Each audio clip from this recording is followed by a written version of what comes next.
Porque a lei de agrotóxicos, a lei antiga, ela colocava os biológicos dentro do mesmo sistema dos agrotóxicos.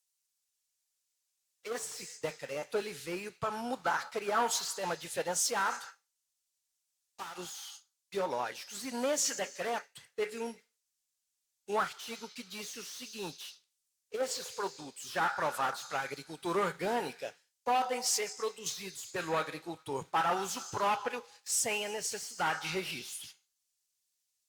Então, de 2009 para cá, o agricultor que fazia a produção para uso próprio, ele tinha o respaldo desse decreto. O uso da produção para uso próprio, enquanto estava em pequena escala, enquanto estava em nicho, não teve nenhum problema. A gente não viu pesquisadores, a gente não viu indústria criticando a produção para uso próprio, porque era uma produção de nicho, impacto econômico pequeno.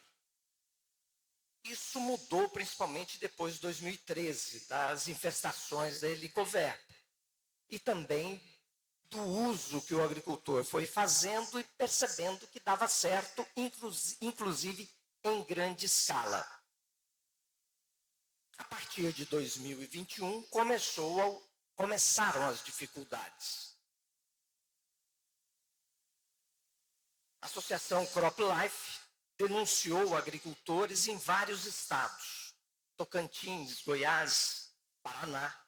No Paraná, nós atuamos muito, a Bins Gás, para explicar para o Ministério Público do Paraná que aquela denúncia não tinha respaldo. E a gente conseguiu arquivar o processo que o Ministério Público fez. Naquela denúncia assinada por membros da CropLife, tinha a seguinte argumentação: o agricultor só pode produzir bioinsumos para uso próprio para tratar aquela parcela de produto que ele vai produzir para alimentar ele e a sua família. Fora disso, toda a produção para uso próprio estava ilegal. Não é fala minha, é aspas para o que a CropLife apresentou para o Ministério Público do Paraná, processo do qual, no arquivamento do processo administrativo que derivou dessa denúncia, tem referência ao que a gente trabalhou para conseguir esclarecer. Nesse contexto, o próprio Ministério da Agricultura, o próprio Poder Executivo Federal começou a se preocupar, porque criou uma instabilidade para os agricultores. Produzir bioinsumo para uso próprio é legal ou não? Começou a ter essa dúvida. O governo Bolsonaro publicou um decreto para instituir uma comissão para criar uma política de bioinsumos. Mas, como demorou, foi atropelado pelo Congresso Nacional, que apresentaram 2 projetos de lei. Esses projetos de lei, um da Câmara, outro do Senado, com algumas diferenças. O do Senado procurava ser mais restritivo.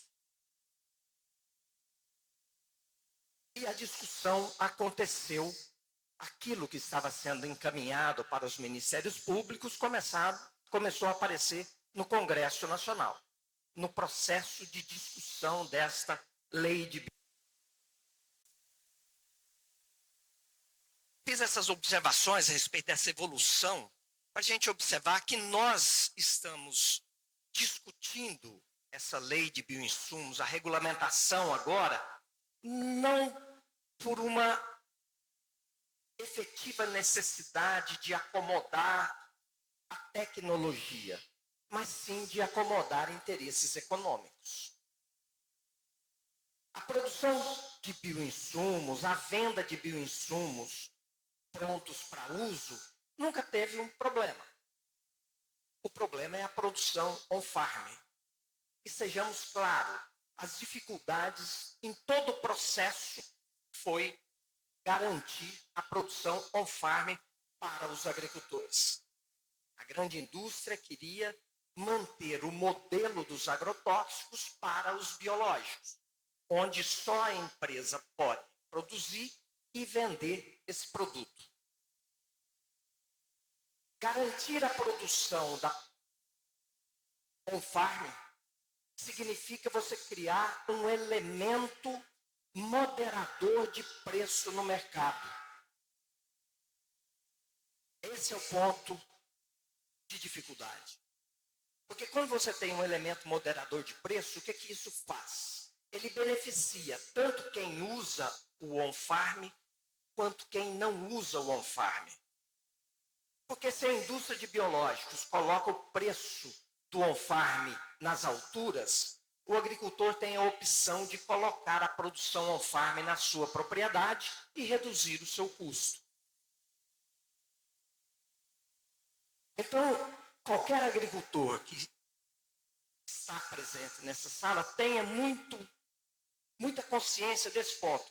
Mesmo se você não faz a produção on-farm, você se beneficia da produção on-farm, porque ela é o moderador de preço no mercado. É uma diferença gigantesca. Esse ponto eu considero o ponto disruptivo da lei. E isso foi garantido na lei de bioinsumos. Recentemente, e eu vou falando o nome das instituições, porque é público, eles que falaram isso. Recentemente, uma associação chamada Bimbio, que participa inclusive do grupo de trabalho do Ministério da Agricultura, que está discutindo a construção do decreto. Ela publicou um texto, uma entrevista, inclusive, se não me engano, no Canal Rural. É um mês, dizendo que o decreto precisaria limitar a produção on-farm, ou seja, limitar em volume, ou seja, vamos limitar, porque aí o grande agricultor, que é onde tem o maior fluxo de capital, ficaria sempre preso a comprar o produto pronto para uso da indústria. Foi uma discussão que aconteceu na Câmara, no Senado, eles perderam na Câmara, no Senado, e agora estão querendo ressuscitar essa discussão na formulação do decreto. Então, nós estamos trabalhando para garantir essa liberdade do agricultor produzir on-farm sem elementos burocráticos para dificultar ou desanimar o agricultor e garantir que o agricultor tenha essa flexibilidade na sua modelagem de custo de produção. E que isso impulsione ainda mais o uso de biológicos. Então, o que nós estamos fazendo? Nós estamos pavimentando o caminho normativo. Eu coloquei essa foto aqui exatamente para ilustrar. Porque quando a gente tem uma política pública, quando a gente tem uma pretensão de regular um segmento econômico, nós precisamos ter alguns objetivos. Primeiro, temos que ter um objetivo político. Nós queremos a utilização de produtos biológicos, industriais, on-farm na nossa agricultura. O poder executivo e legislativo já entenderam que sim. O objetivo político é viabilizar os biológicos nas propriedades, nas indústrias. O objetivo político estando definido, você tem que ter a pavimentação normativa que permita você chegar naquele objetivo almejado. Se você tiver uma pavimentação normativa errada, ou se tiver uma confusão normativa, você vai ter dificuldade para chegar naquele objetivo. Estabelecido o objetivo político, estabelecido o caminho normativo, você entra com as alocações orçamentárias, que é colocar dinheiro no processo. Tanto o poder público, por meio da Embrapa, das universidades, quanto o poder privado, por meio dos empresários, para fazer aquilo acontecer. Então, nós estamos no meio do processo de regulamentação, que é o processo de pavimentação normativa.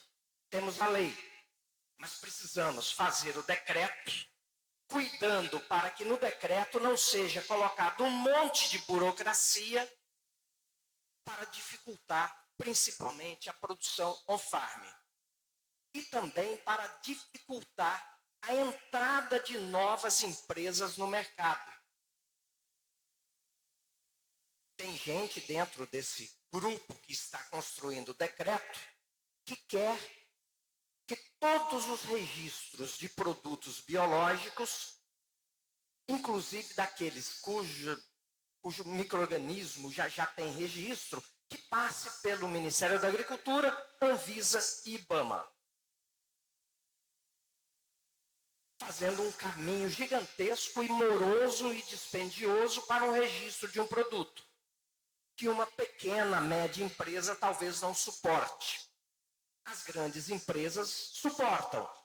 Elas esperam, elas pagam para fazer os testes, até repetitivos, se for o caso, mas você dificulta o registro daquelas pequenas empresas que estão surgindo.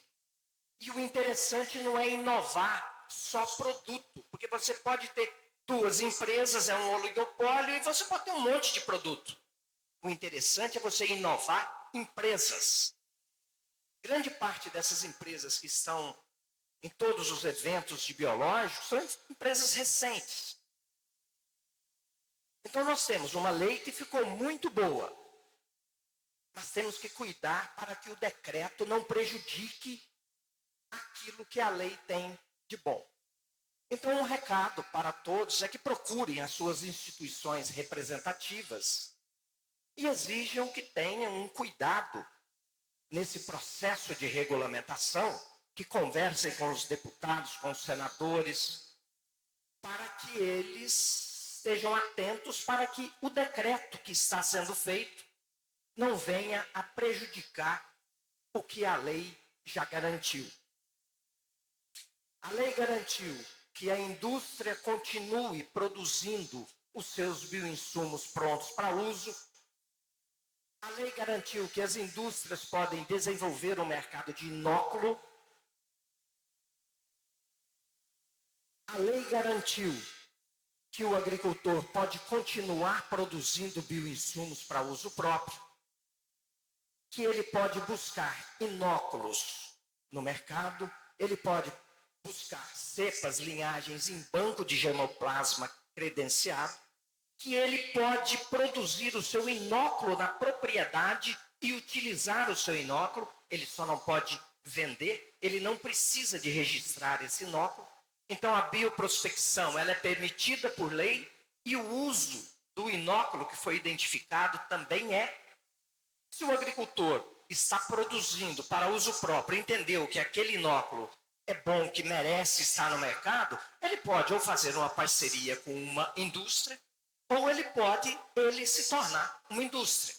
E aí ele faz os registros que a lei exige. Tudo isso é permitido.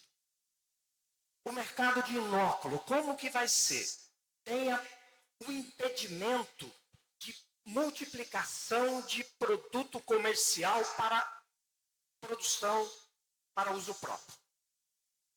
Mas você tem o artigo que regulamenta os inóculos na lei que diz o seguinte: um inóculo ele pode ser utilizado como produto, ele pode ser utilizado para produção de bioinsumos para uso próprio, ele pode ser utilizado para pesquisa e ele pode ser utilizado para a produção de produto comercial. Então, o inóculo, se a empresa quiser preservar o seu micro-organismo para ele não ser multiplicado, ela pode registrar ele só na modalidade de registro comercial. Mas se a empresa quiser deixar livre o seu micro-organismo para ser utilizado também para a produção on-farm, registra ele como inóculo. Esse ponto vai precisar ser detalhado no decreto. Como que vai ser esse registro? Por exemplo, temos algumas empresas que vendem, na Áustria, por exemplo, Eles vendem a cultura mãe. Eles chamam lá de cultura mãe, não de nó. Essa cultura mãe, o agricultor pode diluir e utilizar diretamente como produto, ou pode pegar e multiplicar, expandir aquela cultura mãe em um reator. Podemos criar esse modelo no Brasil também. O inóculo não precisa ser aquela coisa totalmente isolada dentro de uma embalagem diferenciada, não, ele pode ser um produto também. Ele vai ser registrado. Agora, a forma como ele vai ser ofertado no mercado deveria ficar a critério das empresas que vão colocar no mercado. O importante é ter o registro para garantir funcionalidade, segurança e tudo mais. Então, tudo isso precisa ser discutido e organizado dentro do decreto. Quem produz bioinsumo para uso próprio vai ter que cadastrar as suas unidades de produção junto ao Ministério da Agricultura. Então, esse processo de cadastramento também terá que estar no decreto.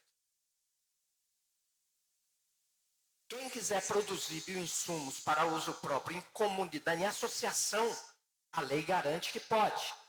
Em cooperativa, a lei garante que pode. O agricultor que tem mais de uma propriedade, ele tem a estrutura de produção dele só dentro de uma propriedade, e ele vai produzir, transportar para suas outras propriedades, isso também pode. Então a lei ela deixou um ambiente extremamente aberto, competitivo, mas com comandos que não deixa a coisa ficar bagunçada. E isso é um salto gigantesco para a agricultura brasileira, especialmente para os agricultores. E garantir que essa lei tenha funcionalidade, é muito importante que isso seja feito agora. Nós temos o prazo até o final do ano, que a própria lei estabeleceu, para a gente fazer esse decreto. E a gente tem que cuidar para que esse decreto não saia errado, não saia restritivo. Porque depois que sai o decreto e ele é publicado, para você modificar é muito difícil. Então, os agricultores procurem a Federação da Agricultura, procurem a ProSoja, procurem a Associação dos Produtores de Algodão, para que tenham o cuidado de defender os interesses de vocês, agricultores, dentro desse processo. Isso não significa prejudicar a indústria de nenhuma forma. Isso significa garantir o direito de todos.